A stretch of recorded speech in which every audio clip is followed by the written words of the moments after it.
And yeah, I'm gonna take you today, not really to Wolwedans that much. We just do a little intro, but it's more about Malta. So Malta is a town 180 kilometers east of Wolwedans. That is Namibia for you. So that's the first place where there is a civilization and people staying in a village. It's in the Hardap region, which is in southern Namibia. And interestingly, I read the other day that if the Hardap region were a country, it would be the second least populated country in the world. And yes, of course, we are in Namibia. So maybe just for a little introduction, um, I don't know, do you see this thing on the right, or is it only me seeing it? Okay, there we go. All right, so Wolwedans is comprised of three building blocks. It's obviously the land and all the brick and mortar infrastructure in the Wolwedans village. Then we have an operating company called Namibia Safaris, which runs the tourism enterprises. And then we've got, very importantly, the Wolwedans Foundation, which was founded about 14 years ago, and today is really a key player in the whole mix. Just to give you a geographical, oops, what's happening?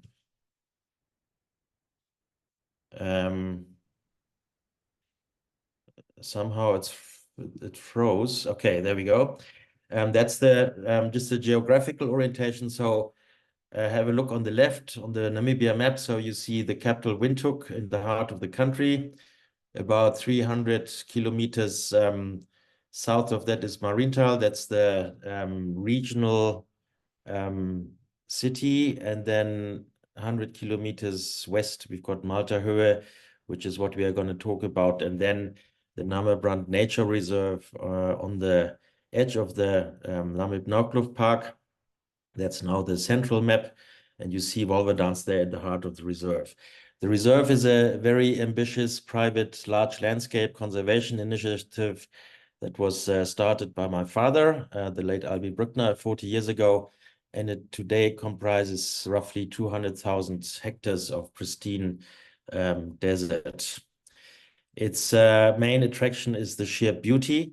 And there you have our credo since 2020, being the pursuit of happiness and Wolwedans existing to inspire a new way. And that new way is business in balance, our sustainability, and building a more inclusive tourism economy. And that is what this presentation is about.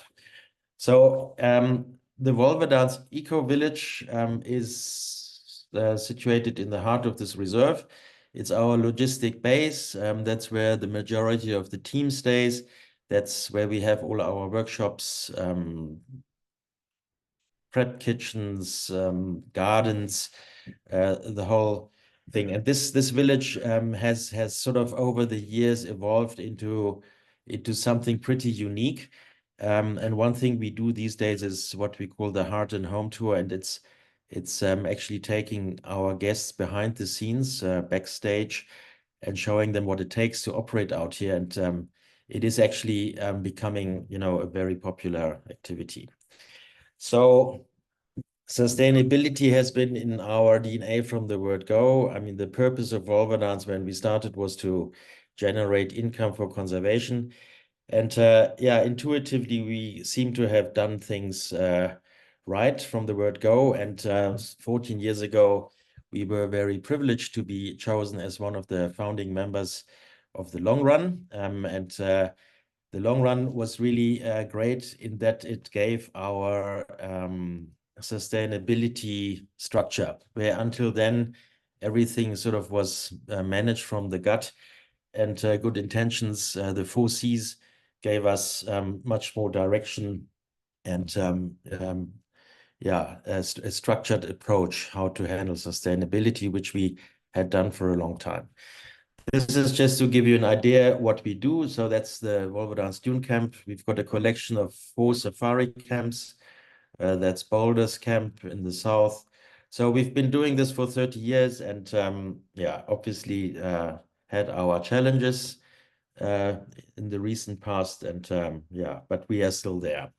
One thing we started also about 14 years ago was vocational training in the field of hospitality initially, but now we have extended that to horticulture training. So this is a post-COVID thing. We have our first batch of graduates at the end of November. And the next thing we are working on is facility maintenance, which will start in 2026.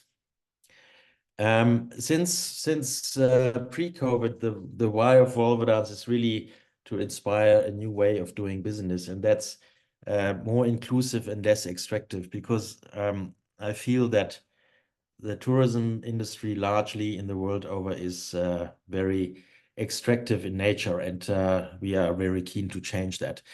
And what we also introduced in 2020 was a fifth C. We might have jumped the gun there a bit, but yeah, consciousness, because you know, before you venture off into the four C's, you actually need to be conscious about every single one and in general. And we regard consciousness sort of as the thumb of your hand. You've got those wonderful four C's, and it's a great tool, but the thumb sort of nails it and makes it a very powerful tool. Our whole journey is called the Arid Eden Project. It's our vision for the next 25 years, and it's guiding us. One thing we also realized is that we need to diversify our portfolio and not just do hospitality and put all our eggs into that basket. So in addition to that, we've got education, horticulture, land, ecology, and merchandising. And together with the 5 C's, they form our strategy, what we call the Matrix 25. And one of those blocks is Rural Revive.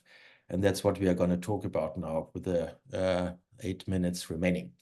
So the idea is really to take the impact of Wolwedans and the good work we do here beyond Malta, beyond Wolwedans, and have this effect that it seeps into the region. So there is Malta Höhe. The tar road ends in Malta Höhe, and from then on, it's gravel. And yeah, the Rural Revive project addresses a number of global issues: climate change, wealth inequality, food insecurity, in our case, plastic and waste, and rural exodus by the youth. And we address these issues through 9 work packages or interventions. It's enterprise as a central theme, horticulture, education, resources, that's energy and water, solid waste, people well-being and basic healthcare, transport, logistics, culture, and media ecology, and it's all carried by the 5 C's. That's our values. It was a very interesting process how we got there, and this is really driving the process. So at Malta Höhe, it's really at the moment still quite a godforsaken village at the end of the tar road. We have this road sign, which is a very common road sign in Namibia, where the tar road ends and the gravel road starts. And we took that sign and made that into our logo. So on the right-hand side, you have a graphic version of that. So that is our project logo, and it sort of symbolizes a junction, business as usual, or exploring new ways, which we are obviously doing. And every dot represents one of those 9 fields, and they're obviously all interconnected and working like this cogwheel. So currently we are busy with the first 5 work packages. So it's a laundry service, a horticulture project with a very strong focus on capacity building. We've got a fresh produce hub in the making. Then we have a transport service and waste management and recycling. So let's have a quick look how we do the first steps. So we've got the laundry. That was an intervention to save water at Wolwedans and bring jobs to where the people actually need the jobs. And we quickly realized that this can be scaled up. We currently now have got 5 customers, and the aim is to service about 30 lodges down in the desert. Then horticulture is the second big theme, food production and yeah, creating food, veggies, and fruit in our region and stop importing the stuff from South Africa. So we are busy with pretty big projects there. As you can see, this is a photovoltaic system that was put in place 2 weeks ago.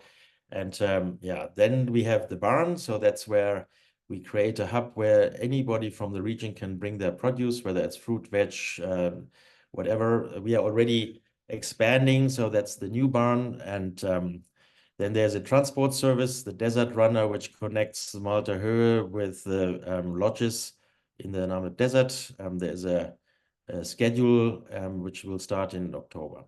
Then waste and recycling, there is nothing of that. Everybody just dumps their waste. There's no control. The stuff is burned. So we are looking at 3 packages. The one is recycling from the lodges. The second one is a waste solution for the town itself, and then obviously an awareness campaign. That is our waste facility in Wolwedans, where we really took it to a whole new level. And we are trying to copy paste that now and scale it up times 10 or 20 into this village and really making it a regional thing. Then we've got a program called Basics in Business. So that's really learning the basics of economics and enterprise development in its various forms, whether it be manufacturing or meat production or whatever, yeah, will naturally evolve. So there is obviously an impact. I'm not going to go there now, but this is sort of what we see happening in the Harad region, that the blueprint will be copy pasted into other areas. We have got some funders because there's no way we could do this ourselves. And we've got obviously the other things on the horizon. Now I'm going to just run you through some pictures. Importantly, Rural Revive is an open platform, so we want to invite any stakeholder who is interested to come on board. Okay, that's marketing, and these are just some impressions of the past and where we are now. So trash everywhere. It's really horrible. Breaks your heart. That's the terrain we are dealing with. So it's a bit of a challenge for horticulture. That was our inaugural meeting with the governor, sort of the first spade info session. And then we started and renovated old infrastructure, which we can pick up quite cheap still, and then renovate it into something beautiful, which obviously also sends a message into the community. This is the laundromat. There's a wastewater system on the premises. That's our seedling nursery. So we are controlling the production through the seedling nursery. It's a long story, but yeah, this is really the heart of the whole horticulture project. We've also got a permaculture garden to show that you don't necessarily need greenhouses and fancy, things. You can grow veggies in a permaculture garden. And this is where we take it, to any cattle post or sheep post where there's water and a windmill or a solar pump, and maybe a tree or two. These people are then trained to start producing vegetables.